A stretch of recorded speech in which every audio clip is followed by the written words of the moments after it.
My name is Philipp Bollmann. I thank you very much for being interested in this walkie-talkie tour. It's my great pleasure to be here with the artist duo Masbedo today, and we just arrived at the fair, and hopefully we have some interesting booths and some interesting works that we can introduce to you. Please allow me to make the tour in English because I just can't speak Italian, unfortunately. Just a few sentences to myself. So I'm the curator of a private art collection in Germany. I'm working from Berlin, and therefore I think it's kind of interesting for you to, or that I can introduce you to some works here from Berlin-based artists or Berlin-based galleries. So I have three ideas in mind that I would like to share with you, and then we have a little conversation with Masbedo, and we make it very simple and easy, and I think we have around 30 minutes time. So thank you very much for being here. Hi, buongiorno. I'm Jacopo and Nico. We work together since 1999, and we are video artists. Basically, we work with video, photo, and performance, and video performance. And today we work talkie together. I'm the second part of Masbedo, and we are very happy to be here. And I think it's important to start. It's very difficult for us because for an artist it's difficult to speak with or another artist. But let's try. Sometimes we prefer to speak in Italian. I hope that we have some Italian here. Okay, let's go. Okay, so we start in the young section, which I think is a good way to start our little tour here. We're in a booth that is played with works by Marcos Ávila Forero, an artist that I didn't know before. But when we arrived like an hour ago at the fair here, I think this is such an outstanding work from the first appearance, and we have like the whole booth deals about Colombia.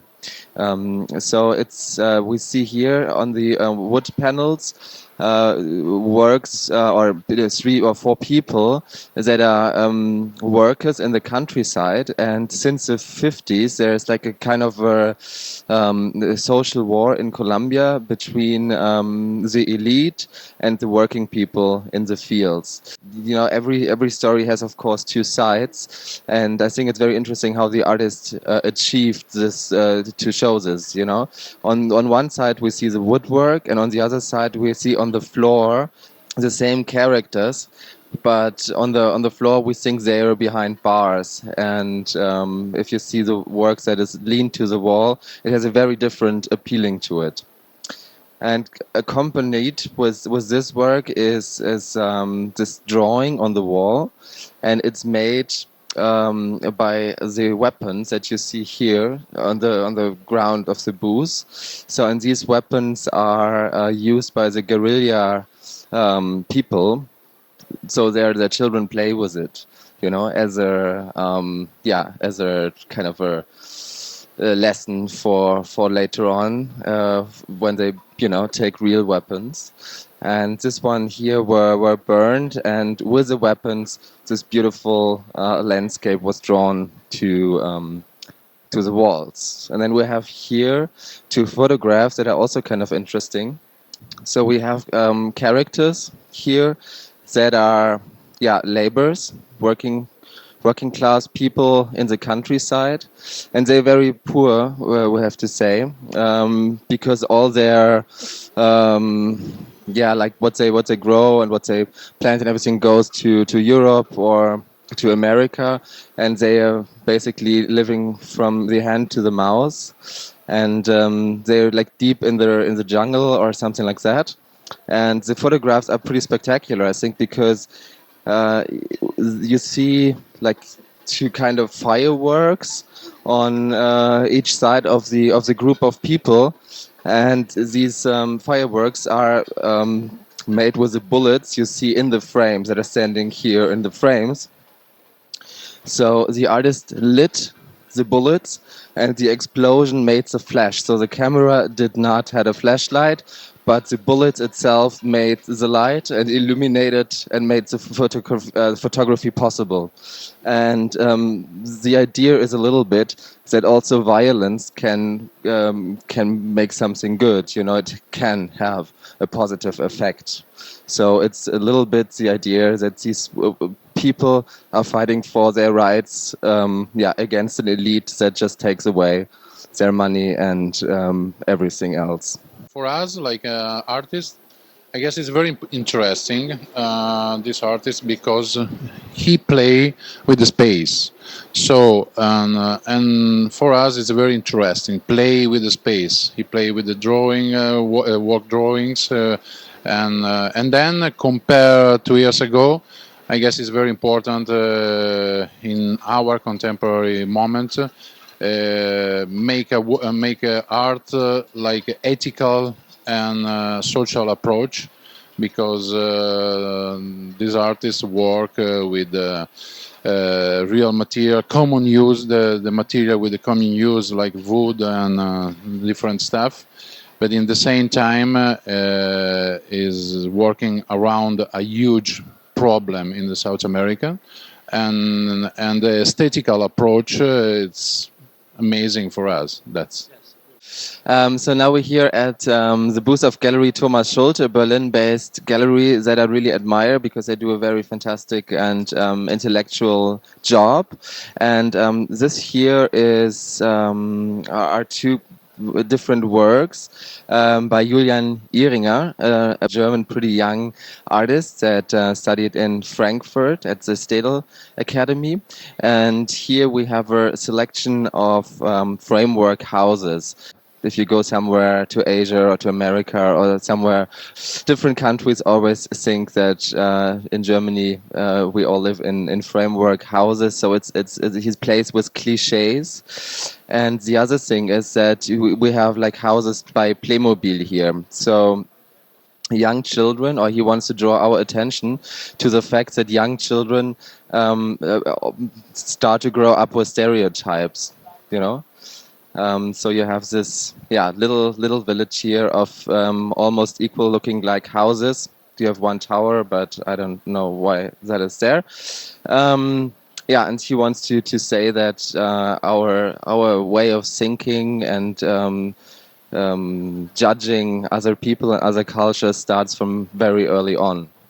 And then on the other side, or on the wall, we have a work between the First and the Second World War. There was in Germany the so-called Weimar Republic, and in the end it didn't work out. So it was the first democracy on German ground. In the end, it didn't work out because the people were not ready to be led by democracy.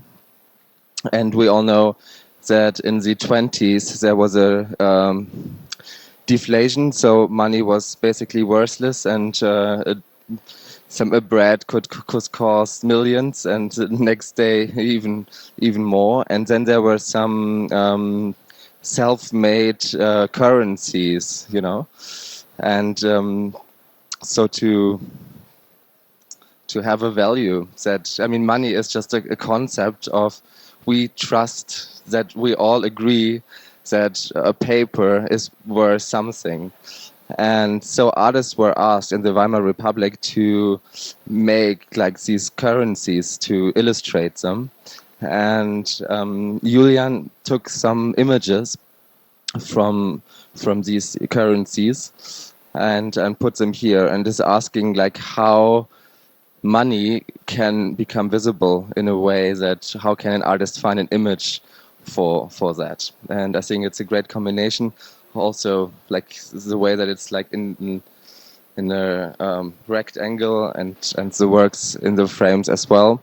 And it becomes universal in a way, because it's really about identity and what, you know, how we live together. Okay, then we go to the next gallery. It's called Kraupa-Tuskany Zeidler, a gallery that was founded in Berlin a few years ago. And I can't really say that they are emerging, because they became very established in a very short period, because they do an amazing work and they have a very, very interesting program, I think. Every artist they show deals with a human figure in the 21st century, and the idea where a human body and the human figure can be placed between nature and digitalization. And we have a sculpture here by Anna Uddenberg. I saw a few years ago for the first time, and I have to really admit that I was not shocked, but I was like, it touched me in a not so positive way. But on the other side, it sticks to your head, and if you have seen it before, you can't really lose that image, because it's very, very unique. It's very ugly in a way from my perspective. So it deals with fashion, for example, with all these elements, with croco and leather and fabric, and of course it's almost like an avatar stereotype. But it's a question like how a woman is represented or can be represented, and if it's still human or not, is like the question that Anna is asking here. Yeah, it's disturbing, but maybe that's a very new idea how you can deal with a figure and with a body. So this painting here is by Pieter Schoolwerth, New York-based painter. This work is from 2013. Yeah, it's a little bit older. They are very attracted by collectors because it really brings to the point what the gallery stands for in a way. So the question like how the human body developed in questions in terms of the style and how to present it. And you have this leg here that is probably from a Caravaggio painting, and he finds a new image that is more related to the 21st century. So you don't know what is painted, if it's printed, is it a JPEG, is it, all these kind of questions of how images speak to us are, kind of questioned here. So this is the fourth booth, a fourth presentation here that we would like to introduce you to. I just came from the exhibition at Ogiero, that is here in Turin, that Monica Bonvinici has a solo presentation right now. So I think it's very matching that the gallery here presents some works by Monica. She's born in Venice, but she lives in Berlin for quite a while now and had some major exhibitions there. So Monica studied painting, but noticed very, very soon, early on in her career, that she doesn't really want to be a painter. So she's more a sculptor and working with very ordinary objects. Maybe I can say something later to that when we come to the sculpture over there. But this is a work that she self calls a drawing. So of course it's painted, so it's not with a pencil, it's with a brush.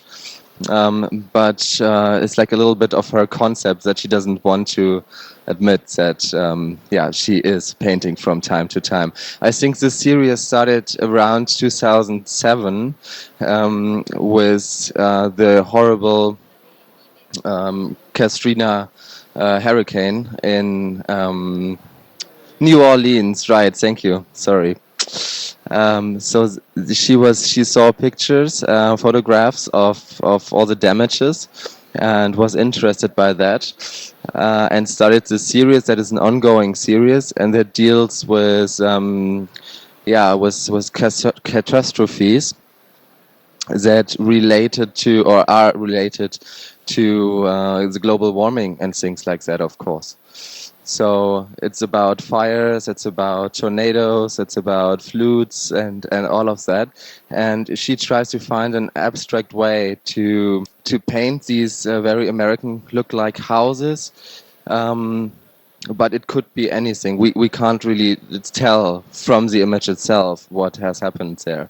But it's she paints with color that she buys in a regular store, so it's not an artistic supply. It's something you go in Germany we say Baumarkt. I don't know the English term for that, so So it's normally color that you would use to paint something in your garden or something. So very ordinary and very.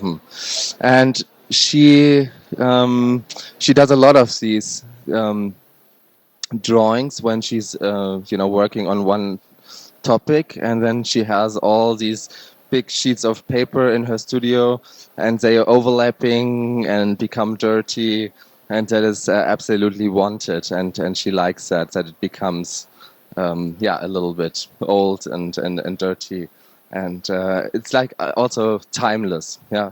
So we don't know. This could be an image from the 60s. This could be an image in 2025 or something. So that's her artistic strategy. And then we have another sculpture here, or a sculpture here by Monica, that belongs to the Belt Ball series. So also here she takes like ordinary materials. In this time she bought belts and puts them together that they have the shape of a ball. And Monica is a very feminist artist and wants to fight for female rights and everything. So she uses materials such here as metal, leather, glass that are very, we would call them masculine or very male attributed. For me, the work of Monica is very interesting because it's like a black desire. I don't know. For me, there is something fashion, but in the same time very, very dramatic. If you go to see the exhibition in OGR, it's very interesting because there are many objects, and all the time the objects of Monica are glasses, neon. I don't know in English neon, but penso che sia neon. And there is violence inside the work of Monica, but is sometimes I think is a poetical work, but also political work. It's a combination between poetical and poetic work. And other artists that we love so much, me and Jacopo, is Marcello Maloberti. He's very famous artist here in Italy, and this is a photography, but it's super interesting. He do, I don't know, probably performance, but very, very, very particular. For me, what I like is that there is a particular style. È uno stile molto preciso, quello di Marcello. Questo è solo un momento, is only a moment. Fa un piccolo gesto, little things, but is, I don't know, for me there is, c'è molta pittura inside. Molta pittura. Ed è importante, l'accostamento mi sembra molto, molto interessante. I guess it's interesting when we working in the fair for an artist because there is a lot of things you don't like because it's not necessary understand everything, but you like or you don't like. And today in the art world there is the huge direction, the huge way, like very important to working around environment arts and gender art, and because is a huge problem, a huge discussion in the art world today. But the two guys, the Monica and Marcello, doesn't work exactly in this way, but in the same time it's super dramatic, is exactly in the point of the contemporary world. So in the melting pot between like I talked about before, like ethic, like the word of the refugees, like the idea of the personal architecture, personal architect, and the personal word. Compare yourself, respect the other people, and so I guess is two beautiful way in the art world, not only in Italy but also in international approach.